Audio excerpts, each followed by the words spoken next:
안녕하세요. 오늘은 7월 23일입니다. 오늘 날짜가 언급된 성경 사건을 보면 간단하게 이제 언급되어 있지만 초막절을 지키고 이제 그 솔로몬 때 돌아가는 그 사건이 있는데 한번 구절을 한번 읽어볼까요? 일곱째 달 23일, 그렇죠? 오늘 날짜 23일에 왕이 이제 솔로몬 왕이죠. 왕이 백성을 그들의 장막으로 돌려보냈죠. 그러니까 지금 이것은 우리가 앞에서 계속 살펴왔지만 2주 동안, 그렇죠? 2주간 지금 이제 예루살렘에서 머물렀던 이스라엘 백성의 모습인데, 한 주는 낙성식, 성전 낙성식을 하기 위해서 모였었고요. 또 한 주는 이제 초막절을 지키기 위해서, 그렇죠? 초막절을 지키느라고 이제 그 일주를 보내서 2주를 갖다가 보낸 후에 7월 22일 오전, 그래서 7월 22일에 성일을 지키고 7월 23일 날 이제 돌아가는 과정이 되는 그런 사건이 한 줄로 나와 있는데요. 백성이 여호와께서 다윗과 솔로몬과 그의 백성 이스라엘에게 베푸신 은혜로 말미암아 기뻐하며 마음에 즐거워하였더라. 이렇게 즐거우면서 가요. 그리고 이 시기가 되면 이제 건기가 이제 건기가 끝나고 이제 하나님께서 이제 이른 비를 주셔서 우기가 시작되는 시기가 되고요. 그 비를 주심으로 말미암아 다시 1년을 살아가게 하시는 그 하나님께 감사하는 시기가 되겠죠. 그래서 고향으로 돌아가면서 이제 씨를 뿌리고 또한 그것을 잘 가꾸어서 또 하나님께 또한 그 감사로 또 드려질 또 무교절과 또 그 다음에 뭐 그 초실절과 그 다음에 칠칠절 그 다음에 초막절 이런 식으로 절기를 지켜갈 그런 어떤 과정 가운데에 이제 씨를 뿌리고 또는 거두고 하는 그런 과정을 하려고 돌아가는 과정이 있다고 보시면 돼요. 그래서 이제 역대하 이제 7장 9절에 보시면 여덟째 날은 이제 초막절 8일째 되죠. 이제 초막절 8일째 되는 날 성회로 모이라고 그랬기 때문에 성회로 모여서 이제 열었고요. 그래서 이제 그 이전에 제단 낙성식을 7일 동안 했고, 그 다음에 초막절 7일 동안 하루에 이제 그 송아지를 갖다가 이제 어 한 하나씩 줄이면서 7일 동안 바쳤다는 그런 절기를 기억하실지 몰라도 하여튼간 드리고 8일째 되는 날 성회로 모이고 23일 날 오늘 집으로 돌아간다라고 보시면 되겠는데, 그때쯤 되면 이제 이게 이제 대해죠. 대해. 이제 지중해, 성경엔 대해라고 나오니까 대해고, 이스라엘 땅이 여기 갈릴리 바다가 이렇게 있고요. 요단강이 이렇게 있고 여매가 이렇게 있으면, 이스라엘 땅이 이렇게 이제 약속의 땅이 있다면 이 지중해로부터 이렇게 바람이 이렇게 불어오죠, 사실. 그래서 이제 지중해로부터 바람이 불어와서 이제 습기를 머금은 이제 바람이 와서 이 산지에 부딪혀서 비를 뿌리기 시작하면, 그때부터 이제 하나님께서 이른 비를 주셔서 이제 농사를 짓기 시작할 수 있는, 그렇게 살아가는 땅이 이제 성경의 땅이 됩니다. 그래서 이게 편서풍지대고 중위도 지역이고 우리나라랑 비슷한 이제 위도상에 있기 때문에 구름이 이제 서쪽에서 떠올라서 동쪽으로 이동하면서 비를 이제 유대 산지나 사마리아 산지나 아니면 갈릴리 산지에 비를 뿌리게 된다라고 보시면 되겠어요. 그래서 이제 연평균 강수량이나 뭐 이런 것들을 보시면 되겠는데, 그래서 중앙산지 이제 지난 시간에 이제 그 지형을 갖다 배웠었는데요. 중앙산지 서쪽 기슭에 이제 비가 내릴 수 있다. 그래서 여기 중앙산지가 이렇게 이제 있죠. 중앙산지가 있으면 이쪽 서쪽에는 비가 내릴 수 있는 그런 상황이 되고, 갈릴리 산지에는 당연히 이제 비가 내리는 그런 지형이 되겠죠. 그리고 이제 중앙산지를 기준으로 해서 족정해도로 이 고지대를 중심으로 해서 이제 이 오른쪽에는 비가 내리지 않는다 그랬죠. 그래서 광야 지역이라고 부른다 그랬어요. 유대 광야 지역이라고 부른다. 그런 식의 이제 기억하시면 되겠고, 그 다음에 이제 서풍은 그래서 이제 비를 가져오고 습기를 가져와서 주는 은혜의 이 바람이 되겠고요. 이 동풍이 부는 경우가 있어요. 동풍. 그래서 동풍은 분다는 것은 사막에서 불어오는 아주 그냥 뜨거운 바람이에요. 그래서 함신이라 해서 이 동풍이 한 3일만 불러버리면 이 싹 말려버리는 그런 형국이 되는데, 이 동풍은 또한 이렇게 완전 나쁜 게 아니에요. 왜 그러냐면 시기만 적절하게 불면, 예를 들어서 보리하고 밀을 추수할 때가 되면 동풍이 불어줘야 되죠. 왜? 동풍이 불어서 그 밀과 보리 이삭을 싹 말려줘야 추수하기가 편하고, 그 추수하고 또 이렇게 탈곡하기도 편하겠죠. 그리고 그 동풍이 불어줘야 그때쯤 해가지고 또 꽃들이 피는데 또 영향을 준다고 합니다. 이 꽃이 피어야 또한 하나님이 약속하신 과일들을 얻을 수 있잖아요. 그래서 이 동풍은 재앙으로도 등장하지만 제때에만 불어준다면 하나님의 은혜가 되겠죠. 근데 하나님께서는 이제 이 땅에 살게 하시면서 이스라엘 백성들이 다른 신을 믿으면 이 이제 동풍을 갖다가 제때 안 불으시고 뭐 미리 불게 하시거나, 그렇죠? 곡식이 익어가야 할 쯤에 막 불게 하셔서 그냥 말라버리게 하거나, 뭐 그렇게 된다면 이제 심판이 되고 이제 재앙이 되지만 제때에 하나님께서 원하시는 절기에 불어주면 되는 거고, 그다음에 이제 우리가 지금 그 초막절 끝나는 시기를 봤는데 이 초막절 끝나는 시기에 비를 주셔야 되는데 이때 비를 안 주시고 그냥 한 달 정도 후에 이른 비를 주셨다. 그러면 씨를 또 못 뿌리죠. 그렇기 때문에 하나님께서 적당한 때에 적절하게 비를 주시고 적당한 때에 적절하게 바람을 불게, 동풍이 불게 하시는 건 하나님의 백성에게는 필요한 그 것이었죠. 그러니까 비도 좋은 것만은 아니고 또한 동풍이 나쁜 것만은 아니라는 거예요. 제때 불어주고 하나님이 정기적으로 이렇게 맞게끔 부르시면 좋다는 거. 그 다음에 이제 그렇게 되면 이제 유대인이 씨를 뿌리게 되는데 이게 무슨 말이냐면요. 유대인의 농사법을 좀 아시면 재미있을 수 있는데요. 건기를 지나면서, 건기가 한 6개월 정도 되는데 건기를 지나면서 이 이제 그 땅 자체가 아주 그냥 그 말라버리고 그냥 딱딱해지겠죠. 그리고 이 땅 자체가 돌이 좀 많은 밭이에요. 돌을 막 우리나라처럼 다 골라낸 다음에 씨를 뿌리고 막 그런 어떤 농사법이 아니기 때문에 이 돌이 같이 있는 이 밭에 이제 건기를 지나면서 이제 딱딱해지게 되는데 그걸 이제 한번 쟁기질을 해서 이제 파요. 이거는 이제 비가 내리기 전에, 이른 비가 내리기 전에 쟁기질을 한번 파고 그 다음에 판 상태에서 이른 비가 살짝 내려주면 거기에 이제 뭐가 되냐면 이제 이 그 한번 쟁기질을 해놨기 때문에 이렇게 그 물을 갖다가 이제 이렇게 수분을 머물 수 있겠죠. 그러면 거기에 대해서 다시 한번 또 이제 쟁기질을 하고 그다음에 씨를 뿌립니다. 씨를 뿌리는데 흩뿌리기를 하죠. 이렇게 주머니에서 꺼내서 손으로 이렇게 툭툭 흘리면서 보기를 하기도 하고, 그 다음에 이렇게 낙타지요. 나귀에다 양쪽 이렇게 옆에다가 주머니를 달아서 툭툭툭 쳐가지고 이렇게 떨어지게끔 만드는, 그렇게 이제 그 씨를 뿌리죠.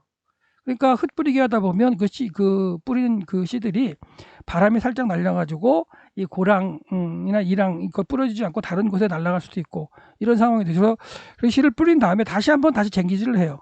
그래서 이제 흙을 덮는 거예요. 그러니까 우리나라에서 농사 짓는 방법으로 이렇게 고랑을 딱 파죠. 판 다음에 거기를 씨를 심고 다시 흙을 갖다가 손으로 덮어서 탁탁 누르는 그런 형국의 씨 뿌리는 방법이 아니고 흩뿌리기를 한 다음에 다시 쟁기질을 해서 그냥 흙이 그냥 덮여버리게 만드는 그런 밥의 농사를 했기 때문에 돌 위에 씨가 뿌려질 수도 있고요. 거기 쟁기질을 해서 이제 흙이 살짝 덮이면 나중에 이제 우리가 예수님의 비유도 한번 생각해 보겠지만은 뿌리가 처음엔 살짝 나지만 더 이상 자라지 못하는 그런 형국이 될 수 있는 게 이 그 성경의 땅의 어떤 그 농사 방법이에요. 그렇기 때문에 농사를 지을 때 이 초막절이 지나서 이미 이제 한번 그 땅을 갈아 놓은 그 상태에 하나님 이른 비를 주시고 이른 비를 주시면 이제 집으로 돌아가면 이제 이른 비가 내렸을 상태에서 다시 한번 쟁기질을 한 다음에 씨를 뿌린 다음에 쟁기질을 해서 이제 흙을 덮어서 그렇게 해서 기다리는 방법이 이제 농사를 짓는 방법입니다. 그래서 이제 성경에 나타난 어떤 씨 뿌리는 거나 비와의 관련된 내용을 보면 예레미야 14장 4절을 보면 땅에 비가 없어 지면이 갈라지니 밭 가는 자가 부드럽다. 이거 하나님이 이제 비를 주시지 않으니까 땅이 쫙쫙 갈라지는 그런 형국이 되겠죠. 그런 것도 되겠고요. 근데 주를 향하여 손을 펴고 내 영혼이 마른 것 같이 주를 사모하니까 이게 이제 비를 안 주시면 그냥 말라가는 그 땅을 보면서 내 영혼도 이제 말라간다는 그런 고백을 하는 그런 모습 가운데 비를 구하는 이제 찬양이 될 수도 있고요.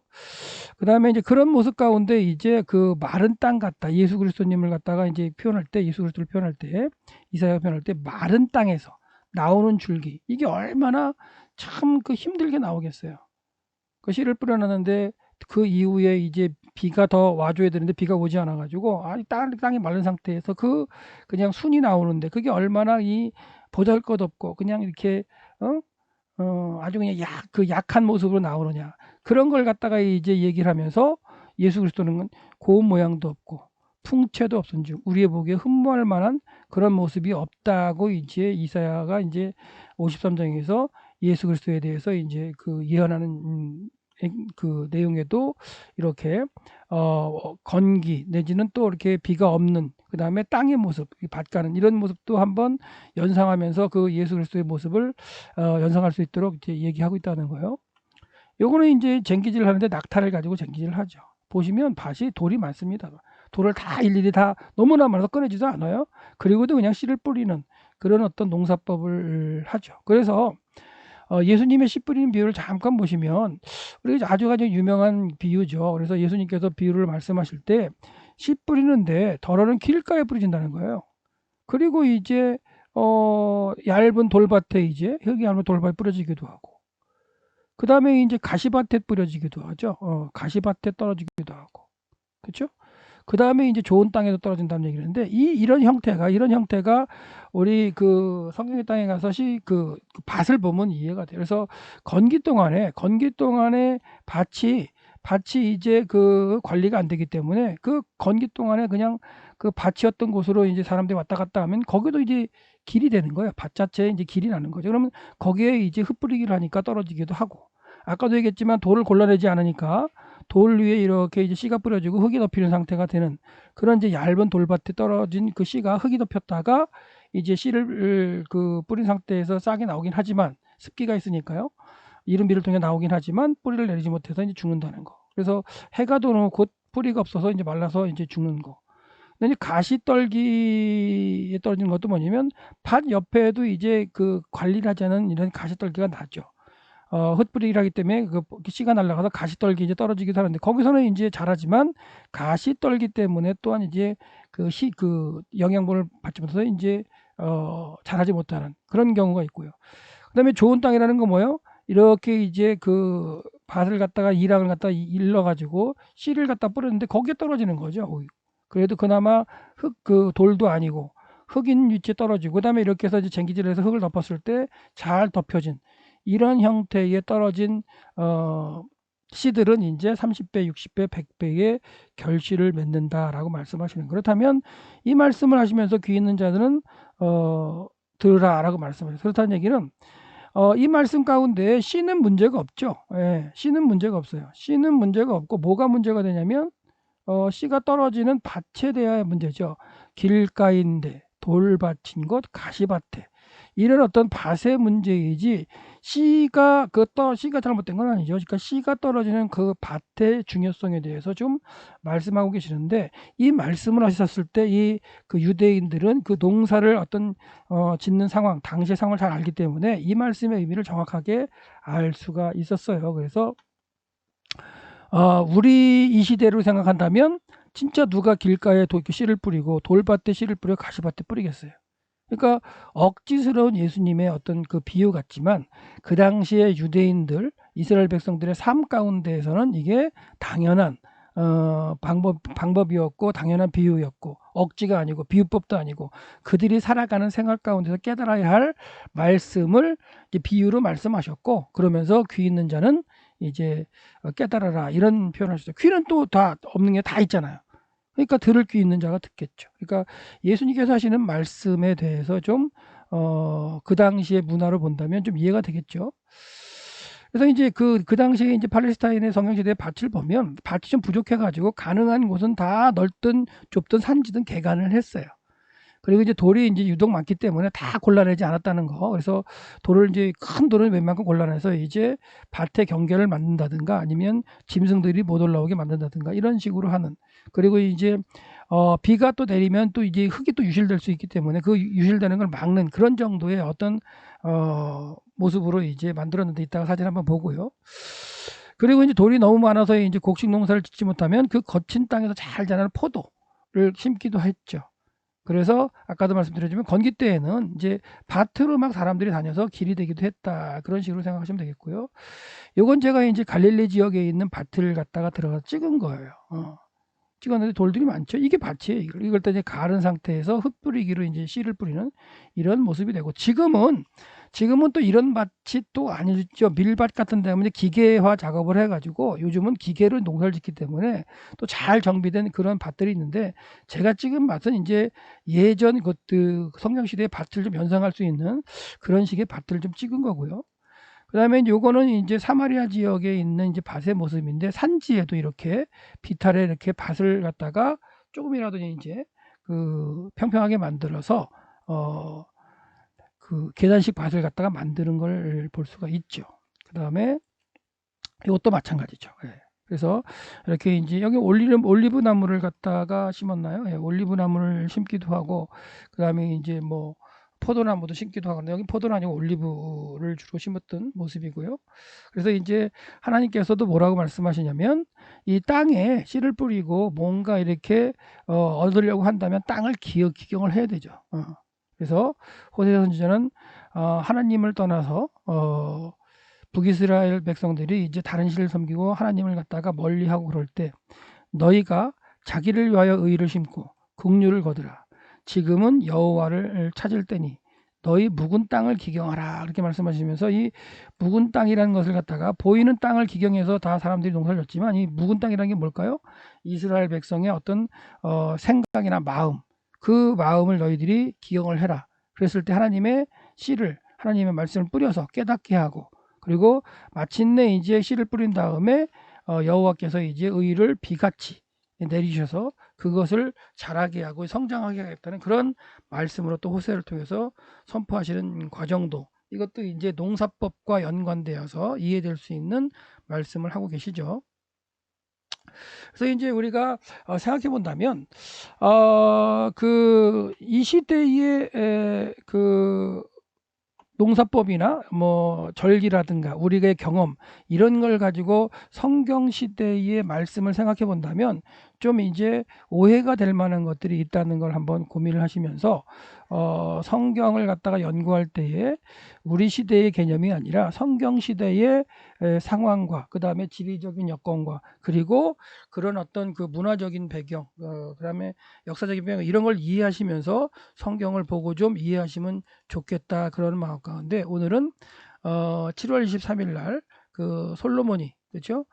성전 낙성식과 초막절을 다 지킨 다음에 백성들을 돌려보내는, 그리고 기쁜 마음으로 돌아가는 가운데 하나님께서 이른비를 주시는 상황일 수 있는 때다. 그리고 그 이른비를 갖다가 주시면 가서 이제 밭을 다시 기경을 하고 씨를 뿌리고, 그리고 다시 한번 1년의 농사를 지으면서 하나님께 이제 감사드릴 수 있는 그런 것을 준비하는 때였다.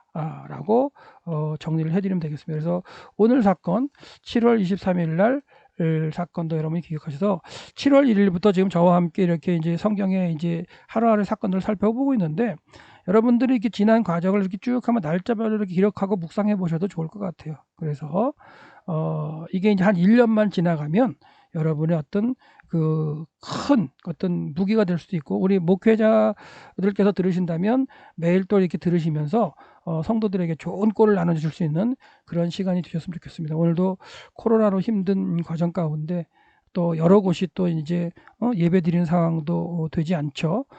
정부 시책으로. 그런데 그러는 가운데서도 하나님의 말씀은 증거가 되어야 된다는 걸 생각하시고 어떤 방법으로든지 하나님의 말씀이 외쳐질 수 있는 기회가 되었으면 좋겠습니다. 오늘도 승리하시는 하루가 되시기를 소망합니다.